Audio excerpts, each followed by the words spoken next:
For breakfast, dalawang whole wheat bread at itong Lily's Light peanut butter kasi stevia extract siya, yung parang pangpatamis niya. And black decaf na coffee, as in plain black lang. Walang sugar or anything.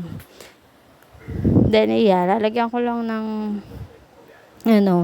peanut butter yung aking whole wheat bread para hindi naman siya boring lang. And good kasi talaga din yung peanut butter, lalo na kung unsweetened na peanut butter is okay naman siya sa mga medyo matataas ang blood sugar like me. So, ayan na yung breakfast ko. Ito, nire-ready ko na rin yung for dinner ko. Whole grain, rolled oats, and then low fat milk. Kahit anong brand naman, basta low fat. Ganyan. Yan yung hinahalo ko. Tapos, isang banana.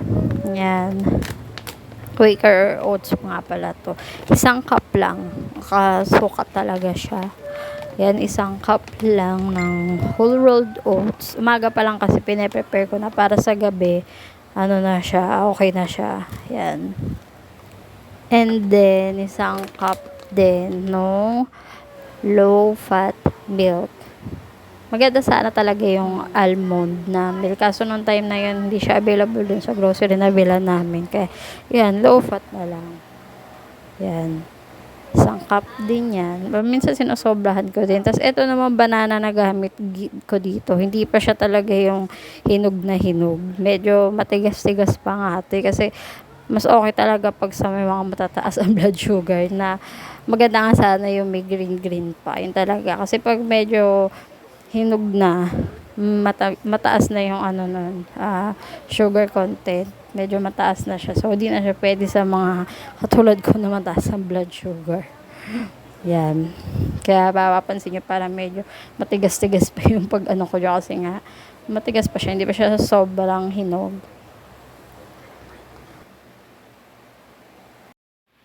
Then, after niya, lalagyan ko siya ng chia seeds. And nung time na to, nakalimutan ko siyang ihalo kasi nga nagbibideo ako. Pero hinahalo ko talaga yan. Tapos yan, i-store ko na siya sa rep din. Open ko na ulit pag dinner na.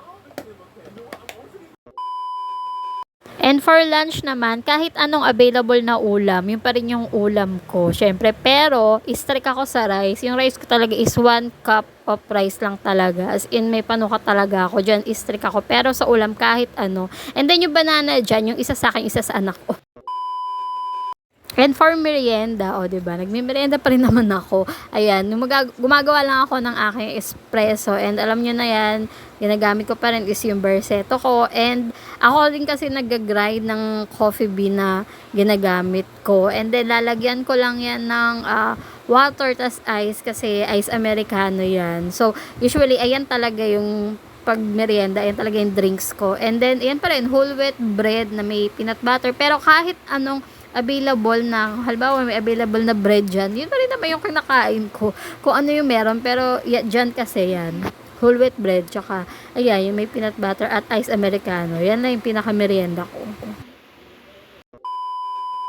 And ito na yung kaninang ginawa natin na whole rolled oats na may milk and banana at chia seeds. Of course, yung chia seeds, hindi yan siya dahil hindi ko siya nahalo. And lalagyan ko lang siya ng roasted almonds kasi para naman may texture yung ating rolled oats, diba? Para hindi naman siya gano boring.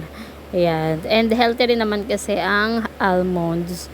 Pagka gusto ko rin halimbawa, chichirya, ganyan. So, hindi na kasi ako chichirya. So, ayan na lang yung pinapapak ko yung almonds.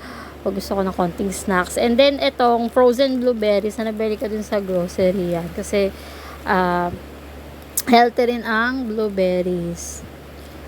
Tapos, lalagyan ko din siya ng cinnamon. Parang ito na yung pinakapampalasa niya. Yung iba nilalagyan nila ng salt. Pero sa akin, cinnamon is okay naman na. Kasi, parang nagkakaroon na rin siya ng konting tamis, gano'n. And hindi naman din siya masyadong mataas ata yung sugar content. I'm not sure. Pero, konti lang naman din nilalagay ko.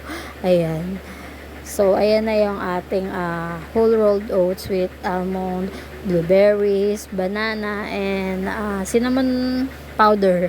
Yan. Tapos, hahaluin ko lang. And then, ayan na. Okay na yan. And And yan na rin yung pinaka-dinner ko. And promise ko sa inyo, nakakabusog siya. Kaya parang kahit na parang for breakfast siya, ginagawa ko siyang for dinner. The next day. Ito naman yung dinner ko ngayon kasi parang gagawa ako ng wrap, ganon. Ayan yung mga ingredients, almond cauliflower pita wrap, egg, cheese, and tomato. Tapos ito yung parang pinaka magiging meat natin. So, ayan yun. Ayan yung brand ng Easy Cook Lentils. And ito yung first time ko na gagawin to. And nakita ko lang tong recipe na to sa FB. And medyo healthy naman siya kasi healthy naman yung mga ginamit na ingredients. So, ayan. And parang medyo failed nga rin ako dito kasi nga first time ko. So, itatry ko siya gawin ulit kinabukasan. Tapos, yan. Yan lang naman yung gagawin dyan. And maliban dyan, pwede nyo rin siya lagyan ng lettuce or romaine lettuce. Kahit anong green leafy vegetable. Dagdag ano din siya, gulay din siya. Kasi may kasama talagang ganun. Kaso kasi nagamit ko na yung lettuce ko nung time na yan. Doon sa salad ko nga. Kaya, ayan lang yung ingredients na nilagay ko. Pero yun, dapat talaga may green leafy vegetable pa siyang kasama dyan. And after niyan, ilalagay na natin yung lentils nga na ginisa ko lang sa sibuyas, bawang. Basta gagawa ko na lang siguro ng ibang video yun. Parang ito yung magiging meat natin. Imbis na meat talaga siya, is parang ito siya kasi good source of protein din yan. And maganda rin ang lentils kasi healthy rin siya. Yung tomato ko dito guys is napadami siya. Ano kasi yan halos 2 tomatoes yan na maliit. Akala ko konti lang pero madami pala. So yan, medyo madami yung tomatoes natin dyan. Dun sa recipe na nakita ko is tomato sauce ang ginamit niya. Pero ako mas prepare ko lang yung real tomatoes kasi para talagang healthy siya, diba? So ayan. Ayan, medyo madami yung tomatoes natin dyan. And then, lalagyan na natin siya ng cheese. And kung titignan nyo, medyo struggle ako dito, no? Kasi, mas maganda pala talaga na galing mo na siya sa ref bago nyo siya i-grate. Kasi nga, gaya niya, hindi siya, dumidikit siya mismo dun sa parang pang-grate. So, medyo struggle is real tayo dyan. Pero, yun nga.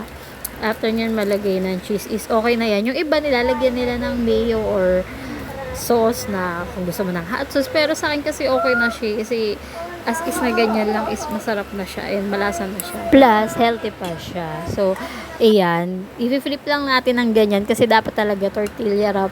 Nakarap siya talaga kaso maliit yung tortilla wrap natin. Pero, okay na yan. Kasi nga marami ako nalagay and masarap naman siya. The next day. So, well, ito ulit yung dinner ko. Pero naisip ko na ihiwalay na siya ng pagluto. Kasi mas madali siyang i-assemble pag ganyan. So, ayan lang yun. Pinry ko na yung tortilla wrap, tapos yung egg din, and then ayan ulit yung lentils natin. Good for 1 week na yan kasi yung ginawa ko na lentils. Ayan ulit yung magiging meat natin. And then after nyan, ayun, lalagyan lang natin ng cheese. Pero yung cheese ko dito is galing na sa ref, kaya kung makikita nyo, madali na siyang ayan, talagang bumababa na siya, no?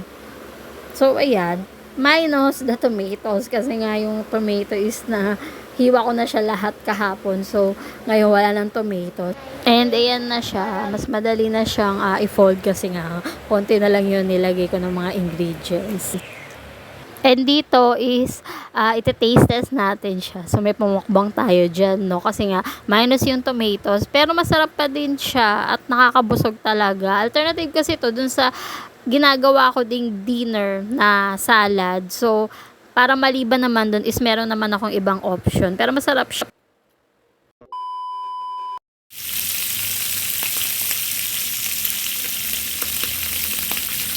And pag weekend, may cheat day din ako. Syempre, ayan, nagsamgipsal kami dyan. Ay yung noodles na favorite ko. Namiss ko na kasi yung spaghetti. Ayan.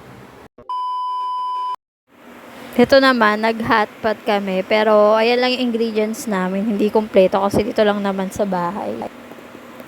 And may pamukbang tayo dyan ng hot pot. And kung mapapansin nyo, rumarekta na ako sa may mismong pot ng kuwa kasi ako na lang yung kumakain ito. Tapos na kumain yung asawa ko tsaka yung anak ko. Bali ako na lang talaga yung natira. So, ayan. Nirekta ko na siya sa pot kasi ako na lang din naman. So, ayan. Mukbang tayo kasi.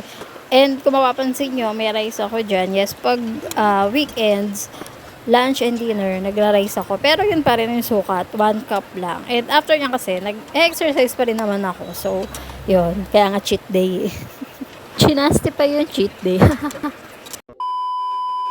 Ito yung sinasabi ko sa inyo, ang salad na ginagawa kong dinner. Kasi nga yung tortilla wrap, kailan ko lang din naman siya na-try. Last week pa lang. So, before, ito yung ginagawa kong dinner. Siguro mga 2 or 3 times a week. Ganito yung dinner ko. Ayan yung mga ingredients niyan. And nilalagyan ko rin pala yan ng chili flakes. Ayan. And nakakabusog to guys. Kasi yung cucumber pa lang nakakabusog na. And masarap din siya ha. Kaya, ayan. And yung gamit ko pala ditong mayo is yung Kewpie na mayo. Yung parang less fat ba yun? Basta yan. And masarap siya. Pwede nyo rin siyang haluan ng lettuce kasi itong gawa kong to, may lettuce siya. Kakatapos ko lang mag-exercise and parang ito yung aking last meal of the day and aking parang post-workout meal, 'di ba? Yung tawag nila.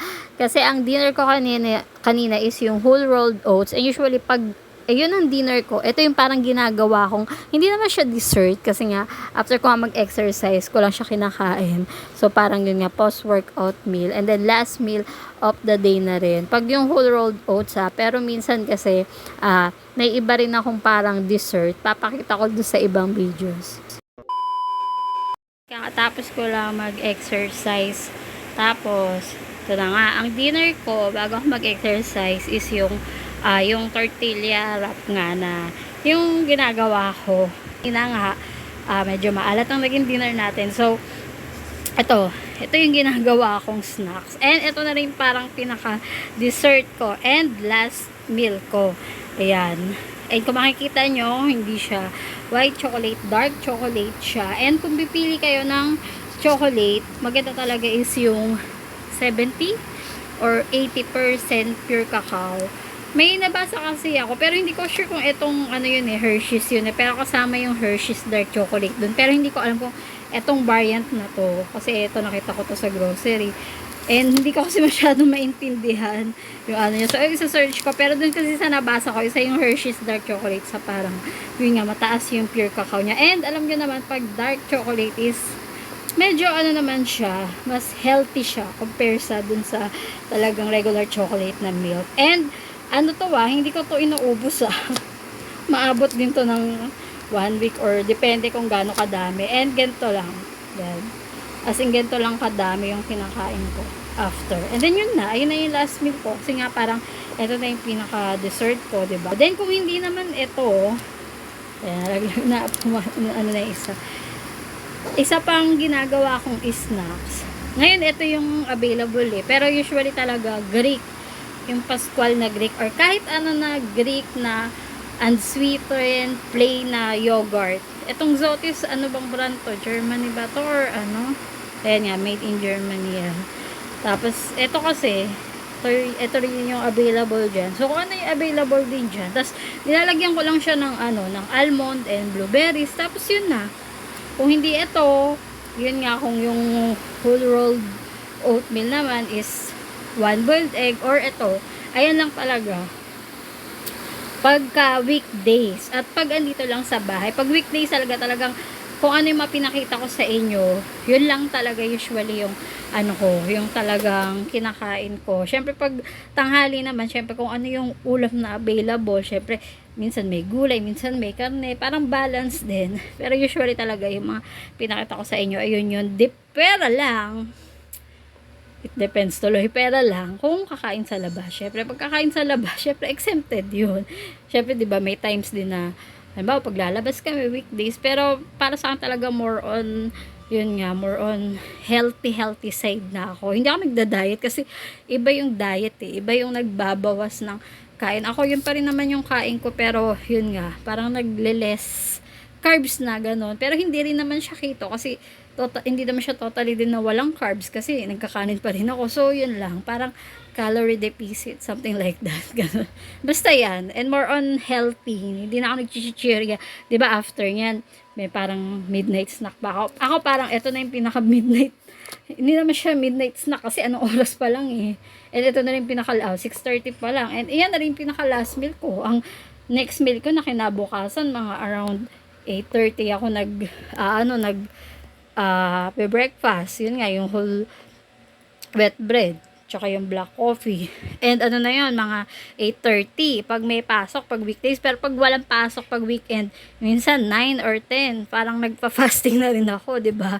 So, ayan lang. Pero ayan talaga yun. Yun talaga yung realistic na what I eat in a day pagka weekdays. Syempre pagka weekend, yun nga, may cheat day tayo, 'di ba? Kahit papaano, wag naman natin masyadong i-deprive yung sarili natin kasi pag masyado natin din hinihigpitan yung sarili natin, parang dun tayo mas lalong nagki-crave ng kung ano-ano. So sa akin parang ayan, more on healthy option pero may treats pa rin like that. So yun lang.